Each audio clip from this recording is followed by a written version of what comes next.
bagi seorang jurnalis beritanya. Dengan catatan berita itu harus betul-betul mengandung kemaslahatan. Bukan kebenaran saja, kemaslahatan.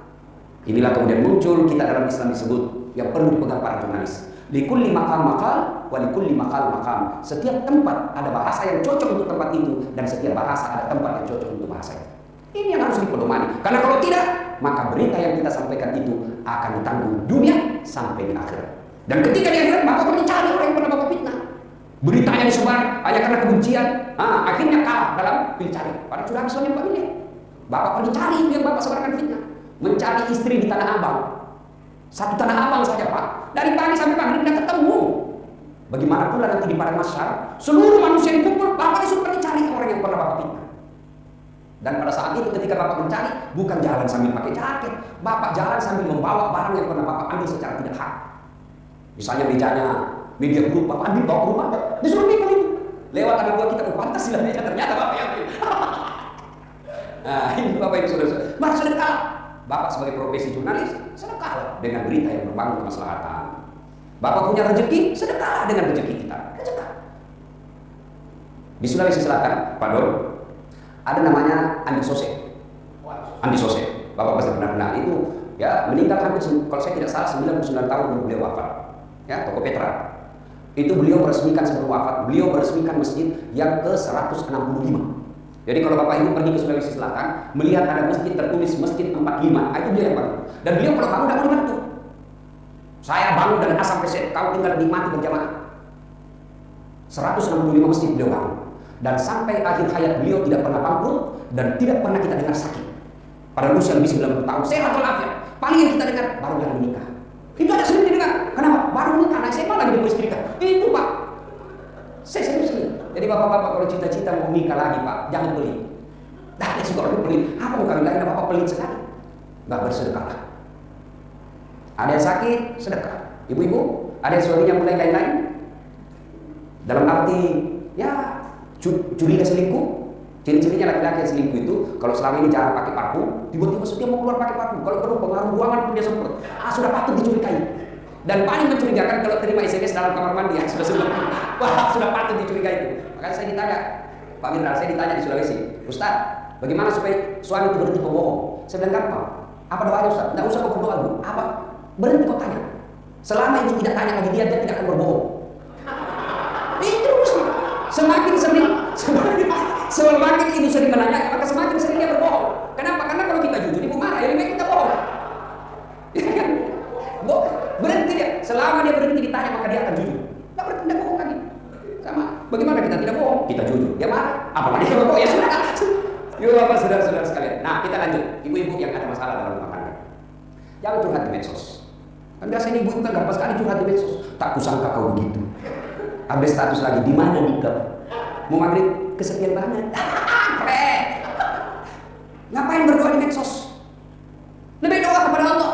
Curhat sama teman. Apa ibu yakin dia tidak akan cerita keburukan keluarga kita? Masa dia cerita Ustaz? Itu masih sepupu saya. Siapa Abu Sofyan? Sepupu saya bukan ini Nabi yang mengalami Nabi dakwah. Masa dia cerita saya Ustaz? Tidak mungkin lah. Itu masih saudara saya. Siapa yang dorong Nabi Yusuf masuk ke dalam sumur?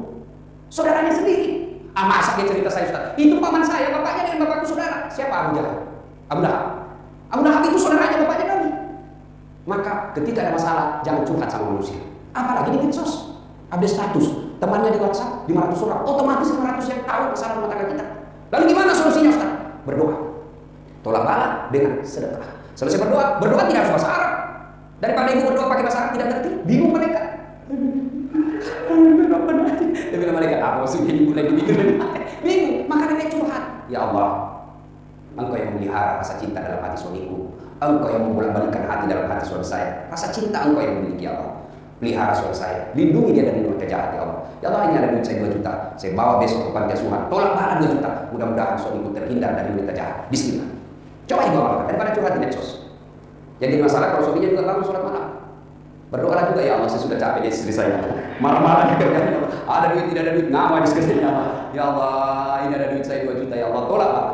Saya bawa ke panti asuhan, mudah-mudahan 2 juta ini istriku ikhlas kawin lagi. Bingung malaikat, yang mana mau dikabulkan ini? Yuk bapak saudara-saudara sekalian. Lalu ada yang berkata, mana kita bisa bersedekah Ustaz? Kita dalam keadaan susah. Justru Al-Quran mengajarkan bersedekahlah dalam keadaan lapang maupun dalam keadaan sempit. Ada 3 saham yang dicintai Allah, dan ada 3 golongan yang dibenci Allah. Lalu dilengkapi lagi dalam hadis itu ada 3 temannya setan. Temannya setan. Satu di antaranya ghaniyun mutakabbir, orang kaya yang pelit. Itu temannya setan. Kalau orang miskin pelit, ya wajar. Dia mau sedekah tidak ada. Tapi kalau orang kaya pelit, temannya setan. Kan jadi bapak-bapak kalau lihat orang kaya pelit, ya cukup dalam hati setan wujud manusia. Maka bersedekah. Dan tadi disampaikan oleh Pak Mirna, mohon didoakan, Mbak Vivi, mohon didoakan agar perusahaan ini tetap eksis. Selain doa, harus ada tindakan nyata. Tindakan nyata itu berbagi. Semakin sempit, semakin dia berbagi, nilainya semakin tinggi. Ya, untuk meyakinkan, saya ulang lagi, silakan cari orang yang bangkrut gara-gara sedekah. Saya punya banyak pengalaman spiritual tentang keistimewaan sedekah. Maka sekali-kali Bapak catat kalau Bapak bersedekah dan lihat efeknya. Bukan kita mau lihat, tapi kita mau yakin. Bisa, saya sedekah hari ini 1 juta. Coba lihat efeknya. Coba lihat efeknya. Allah pasti ganti, Pak. Tiba-tiba, dari mana dia rezeki? Saya punya pengalaman yang terakhir yang sangat spektakuler. Waktu tsunami Palu, saya lelang baju saya. Ya, karena orang saya biasa tanya, Ustaz, di mana beli baju? Kita cari nggak ada. Cantik-cantik bajunya. Saya bilang bukan baju saya yang cantik, saya nggak ada. Nah, di mana? Memang saya desain sendiri. Beli kain di Mekah, desain sendiri, pilih warnanya saya bikin sendiri, malah jual. Masih lelang, Pak. Ada yang laku 70 juta, ada yang laku 20 juta. Akhirnya waktu itu saya bawa bantuan ke Palu hampir 400 juta. Saya bawa mobil 3, ya, 2 mobil box, saya mobil pribadi saya bawa. Itu dari Makassar melewati 3 provinsi. Dia bilang sopir saya sopir Ustaz, enggak usah, kalau kau sopir kau dapat pahala sopir, saya mau dapat pahala sopir. Karena kalau mau bantu orang Pak maksimalkan. Sudah bawa, selesailah.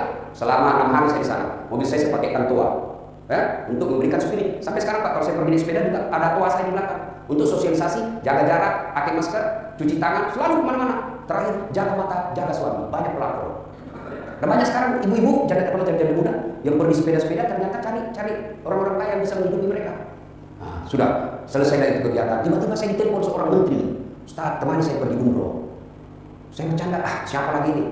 Disebut namanya. Wih, rezeki betul buat saya. Pergi bukan bisnis kelas, first class saya dikasih. Selama saya di sana, saya dikawal sama polisi yang baret merah. Paling tidak di Indonesia Kopassus. Mau masuk Hijri Ismail, yang orang berebut masuk di situ belum tentu bisa. Dikosongkan Hijri Ismail baru saya masuk. Cium Hajar Aswad yang orang berebut belum tentu bisa cium. Saya dikosongkan pelataran Hajar Aswad, saya bisa cium, bisa selfie. Saya ingat, apa ya kebaikan yang pernah saya lakukan? Kok Allah kasih saya begini? Oh, saya ingat, inilah balasan dari tsunami. Dan Bapak tahu, tsunami Aceh 16 hari saya di sana. Doa saya sederhana. Dan itu saya anggap disitulah awal mula hidup saya berubah secara signifikan. 16 hari saya di Aceh, hari keempat saya sudah di Aceh. Saya berdoa hanya satu, ya Allah berikan saya keberuntungan hidup. Apa yang disebut keberuntungan hidup? Di mana ada tabrakan beruntung kita tidak ada di situ. Ada pembagian pusat beruntung kita ada di situ. Itu namanya keberuntungan hidup. Saya dapat dari lewat, saya coba ya Allah berikan saya keberuntungan hidup. Saya berikan saya keberuntungan hidup. Saya lihat itu orang yang terpotong badannya karena terhantam atap sel. Saya lihat itu jasad manusia yang diperebutkan anjing. 16 hari saya di sana. Nah, setelah pulang dari situ, saya catat betul-betul hidup saya sangat detail perubahannya. Saya diangkat jadi dosen. Waktu itu orang semua daerah, saya bilang mana saya tidak ada urus saya. Unhas yang minta, saya jadi dosen. Saya bisa pergi haji gratis. Saya diperiksa waktu itu di Polda sebagai kasus pembakaran bendera. Waktu itu Kapoldanya salah saaf. Malah saya dikasih hadiah untuk haji. Saya ingat sekali, dia kasih saya uang 26 juta, aku pergi haji.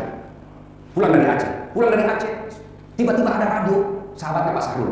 Radio namanya Celebes FM. Minta saya dikontrak untuk ceramah setiap menjelang maghrib, satu-satunya radio berita yang ada di Makassar. Mulai yang dikenal saya di publik Makassar, dan itu semua berawal dari membantu sesama manusia. Maka ketika ada musibah, bantu orang. Bantunya tidak harus materi, bantu dengan otak, bantu dengan tenaga, bantu dengan materi kalau mampu, bantu dengan kamera kalau kita mampu, bantu dengan medsos kalau kita mampu. Semua tidak punya otak, tidak punya tenaga, tidak punya medsos. Bagaimana cara bantunya? Kau diam saja. Jangan malah cerita, sebarkan hoax. Itulah bantuan kita.